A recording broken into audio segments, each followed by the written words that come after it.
जय हिंद guys, this is Deepesh और आप देख रहे हैं टेक ट्यूटर्स।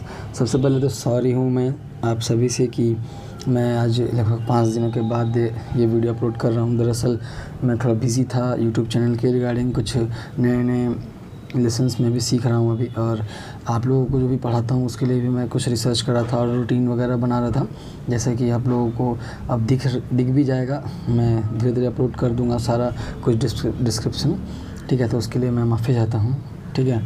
उसके लिए अब क्या बोलूँ, चलिए जो आज हम लोग का टॉपिक उसके बारे में सबसे पहले डिस्कस कर लेते हैं। रेंजिंग सर्वे लाइन और उसके जो भी पार्ट्स हैं, जैसे कि डायरेक्ट रेंजिंग और इनडायरेक्ट रेंजिंग। चलिए सबसे पहले जानते हैं रेंजिंग सर्वे लाइन क्या है। रेंजिंग का हम लोग जो यूज़ करते हैं वो हम लोग यूज़ करते हैं किस लिए।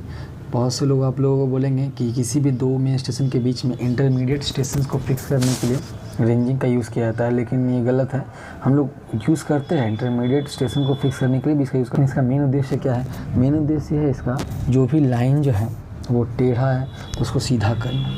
कैसे, जो बताते हैं। मान लीजिए कि आप इसको क्लियरली पहले बता देते क्या है। किसी भी 2 मेन सब स्टेशन के बीच में जो लाइन खींची गई है उसको सबसे शॉर्टेस्ट डिस्टेंस में लाने को ही हम लोग रेंजिंग कहते हैं। मान लीजिए कि ये 2 मेन स्टेशंस हैं, ठीक है।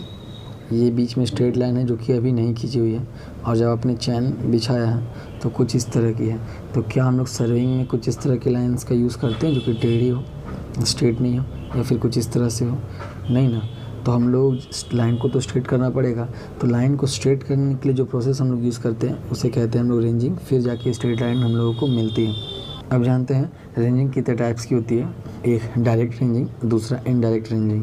अब जानते हैं डायरेक्ट रेंजिंग के बारे में। डायरेक्ट रेंजिंग कहाँ यूज़ करते हैं? डायरेक्ट रेंजिंग हम लोग तब यूज़ करते हैं जब लाइन की लेंथ चैन की लेंथ से ज़्यादा होगी। जनरली हम लोग जो चैन यूज़ करते हैं वो 20 मीटर या 30 मीटर की होती है। तो मान लीजिए अगर 30 मीटर की चैन अगर यूज़ करते हैं तो यहाँ 30 मीटर की लेंथ से ज़्यादा अगर लेंथ होगी, मान लीजिए 100 मीटर लेंथ है, तो हम लोग उस जगह पर डायरेक्ट रेंजिंग यूज़ करेंगे। लेकिन डायरेक्ट रेंजिंग में 2 टाइप्स होते हैं, डायरेक्ट रेंजिंग बाय आई और डायरेक्ट रेंजिंग विद लाइन। इन दोनों का कहाँ कहाँ यूज़ करेंगे उसके बारे में भी जानेंगे, ठीक है। लेकिन उससे पहले एक और बात बता दूँ। डायरेक्ट रेंजिंग जब भी यूज़ करेंगे ना, तो उसमें दोनों ही, ये डायरेक्ट रेंजिंग बाय आई और डायरेक्ट रेंजिंग विद लाइन में, ये दोनों में एक चीज़ समानता होगी कि इनकी लेंथ 30 मीटर से ज़्यादा होनी चाहिए। जो भी हम चैन यूज़ कर रहे हैं जनरली, अगर 20 मीटर की चैन होगी तो 20 मीटर से ज़्यादा होगी। और जो दोनों सब स्टेशन है, जो दोनों मेन स्टेशन है, ये दोनों आपस में इंटरविजिबल होंगे। हम इन दोनों को आपस में देख सकते हैं एक जगह पर खड़े होकर के। ऐसा नहीं कि हम एक जगह पर खड़ा होकर अगर पॉइंट ए को देख पा रहे हैं या स्टेशन ए को देख पा रहे हैं तो बी को नहीं देख पाएंगे, और बी पर अगर खड़े होकर ए को देखने की कोशिश कर रहे हैं तो बी को देख सकते हैं लेकिन ए को नहीं। हम लोग ग्राउंड पे कहीं भी खड़े हो, ए पे, बी पे या फिर कहीं और पे, ए और बी पॉइंट को छोड़ करके, तो हम लोग लेकिन तब भी दोनों पॉइंट को एक साथ देख सकते हैं। अब देखते हैं डायरेक्ट रेंजिंग बाय आई।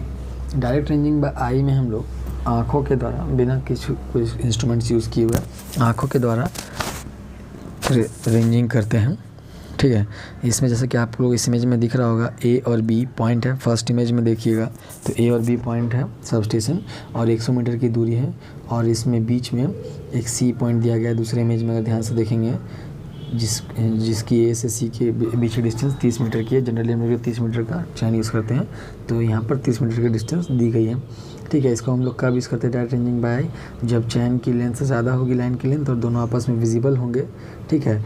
और जब हम लोग सब स्टेशन या इंटरमीडिएट स्टेशन फिक्स कर लेते हैं, मतलब पॉइंट करते हैं, उसको फिक्स नहीं करते अभी, तब एक सर्वेयर जो ए पॉइंट से और एक सर्वेयर बी पॉइंट से खड़े होकर इन दोनों को आदेश देता है, हेल्पर्स को, जो, क्योंकि देखिए यहाँ पर देख रहे हैं सी जो है ये लाइन पर नहीं है पूरा, ठीक है। तो इसको आदेश देगा किस तरफ, आपको देख के किस तरफ लग रहा है कि किस तरफ आना चाहिए, राइट की ओर इस तरफ आना चाहिए इसको, ठीक है। तो ये आदेश देगा यहाँ पर जो सर खड़ा है कि इस तरफ का हाथ से डायरेक्शन देगा। तो ये जो है हेल्पर, ये धीरे धीरे इसको उठा करके या घसका करके इस लाइन पर लाने की कोशिश करेगा दाएं तरफ। और जब ये पूरी तरह से लाइन पर आ जाता है, जैसे कि इस इमेज में दिख रहा है, तब ये स्टॉप कर दिया जाता है यहाँ पर। और फिर बी जो है ये चेक करता है कि ये ठीक है कि नहीं इस लाइन पर। फिर उसी तरह से डी को भी फिक्स किया जाता है। फिर जब हम लोग इस तरह से फिक्स करते हैं तो देखते हैं कि A B C D A चारों स्टेशंस एक ही लाइन पर है, एक स्ट्रेट लाइन में, ठीक है। अब देखते हैं direct ranging with line ranger. लेकिन लाइन रेंजर के बारे में सबसे पहले जान लेते हैं, रेंजिंग करने से पहले, कि लाइन रेंजर से किस तरह रेंजिंग किया जाता है। लाइन रेंजर एक राउंड बॉक्स के जैसा होता है, उसमें 2 प्रिज्म्स होते हैं, आइसोसेलेस ट्रायंगल प्रिज्म्स होते हैं, उसका जो आकार होता है आइसोसेलेस होता है। और ये ट्रायंगल जैसे कि आपको इस इमेज में दिख रहा होगा यहाँ पर, ठीक है, जिसका आइसोसेलेस मतलब कि समकोण समद्विबाहु राइट एंगल्ड होता है, उसको कहते हैं आइसोसेलेस। और इसका जो ये डायगोनल वाला हिस्सा दिख रहा है, तो आपको ये वाला हिस्सा और फिर इसमें से ये वाला हिस्सा, डायगोनल जो हिस्सा दिख रहा है, इसमें सिल्वर की परत चढ़ाई हुई थी, ताकि जो भी आप इस ये ए पॉइंट और बी पॉइंट का जो इमेज है ना, एक सेकंड में क्लियर कर दूं, ये यहाँ से आके इससे रिफ्लेक्ट हो और यहाँ से इससे आके ऐसे रिफ्लेक्ट हो। रिफ्लेक्ट होने का कारण क्या है, क्योंकि यहाँ पर जो स्लॉट होता है, यहाँ पर आँख यहाँ पर देखिए दिया हुआ है डिज़ाइन करके, वो जो यहाँ पर से सर्वेयर देखता है और देखने के बाद कुछ इस तरह का इमेज उसको दिखता है।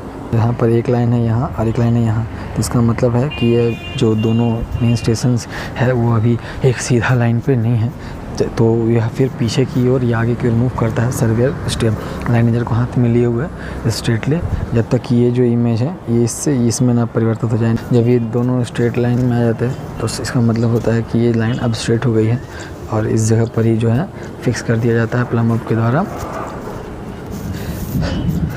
इस जगह पर फिक्स कर दिया जाता है प्लम्बर के द्वारा रेंजिंग रॉड को, ठीक है। इस तरह से होता है लाइन रेंजर। लेकिन जनरली लाइन रेंजर पर ज़्यादा ध्यान देने की ज़रूरत नहीं है, क्योंकि आपको जब भी कॉलेज में मोस्टली कराया जाता है तो वायर एस्टिमेशन कराया जाता है। मोस्टली कॉलेज में लाइन रेंजर अवेलेबल नहीं होता है, जैसे कि इस इमेज में आपको देख के समझ में आ रहा होगा ना।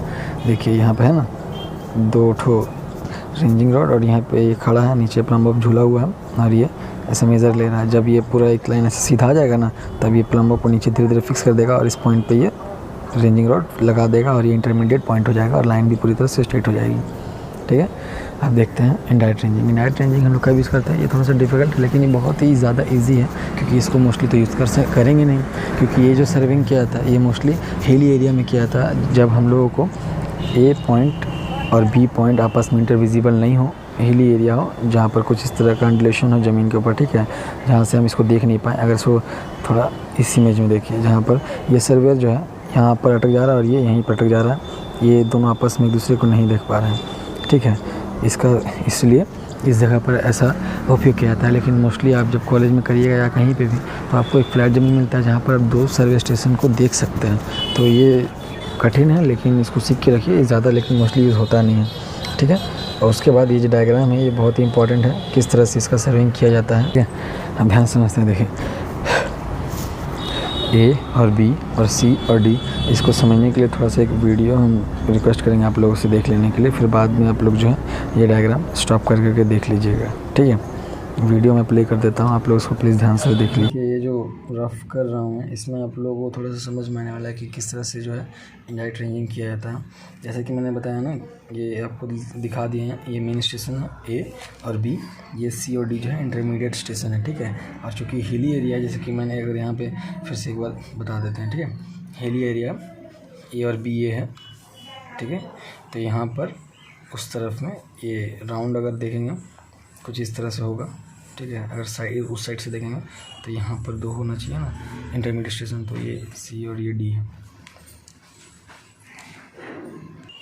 तो अब जैसे कि मैंने बताया था, ए पॉइंट से डी और सी विजिबल होना चाहिए और बी पॉइंट से भी सी और डी विजिबल होने चाहिए। तो यहाँ पे विजिबल है। अब देखते हैं हम, जब ए से इसमें सर्विंग करके कुछ इस तरह से ये लाइन ड्रॉ कर रहा हूँ मैं, इमेजिनरी लाइन है समझिए।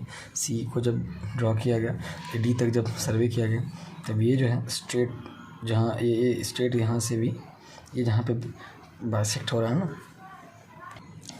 ये जहाँ पे बाइसेक्ट हुआ वहीं पे ये C1 बन के चला है, ठीक है। अब B से जो हम लोग C1 को मेज़र किए, यहाँ पर कुछ इस तरह से देखिए, ये थोड़ा लाइन टेढ़ा है, तब ये जो D है ये धीरे धीरे उतर रहा है सीधा स्ट्रेट एकदम बाइसेक्ट जहाँ पे करेगा लाइन को, इस लाइन को D1 बन के यहाँ पे चला है। फिर ए से D को ऐसा इमेजिनरी लाइन हम लोग ऐसे ड्रॉ किए यहाँ पर, D1 को ये किए रेंजिंग किए, फिर C1 जो है स्ट्रेट उधर के यहाँ पर चला है C2 बन के। फिर B से हम लोग जो है इसी तरह का लाइन लेकर के आए B से C2 के लिए, फिर जो D1 है यहाँ पे उतर के D2 बन करके चला है, ठीक है। कुछ इस तरह से फिर जब हम लोग D2 को मेज़र करेंगे तो देखिएगा ये बाइसेक्ट होके C2 यहाँ पर C3 हो गया, और जब हम लोग C3 को मेज़र करेंगे इस तरह से स्ट्रेट लाइन पे, तो ये D2 D3 करके यहाँ पर बना है। तो अगर ध्यान से देखेंगे तो ये लास्ट में A B और ये जो C3 बन रहा है ना इस जगह पर, और ये D3, इसको 3 को अगर हम काट देते हैं, सिर्फ इसको C और D ही पकड़ते हैं क्योंकि अब तो बचा नहीं, तो ये एक ही लाइन में चारों पॉइंट बन जाता है। तो ये इसी तरह से कुछ इसी तरह से ही होता है इनडायरेक्ट रेंजिंग। ठीक है, अगर समझ में आया होगा तो ठीक है। तो गाइस अगर वीडियो अच्छा लगा हो तो प्लीज़ लाइक करिए और दोस्तों के साथ शेयर करिए, और बुरा लगा हो तो प्लीज़ डिसलाइक करिए। तो डिसलाइक भी समझ सकते हैं क्योंकि ख़राब लगेगा तो अच्छा थोड़ी ना बोलिएगा, लेकिन हाँ डिसलाइक करने के बाद प्लीज़ कमेंट ज़रूर करिएगा कि क्यों बुरा लगा है और फिर कैसे हम ठीक कर सकते हैं। ठीक है, और अगर कुछ भी अच्छा लगा हो तो वो भी कमेंट करके बताइएगा। और क्या बोल, ठीक है, चलिए मिलेंगे नेक्स्ट वीडियो में, तब तक के लिए जय हिंद।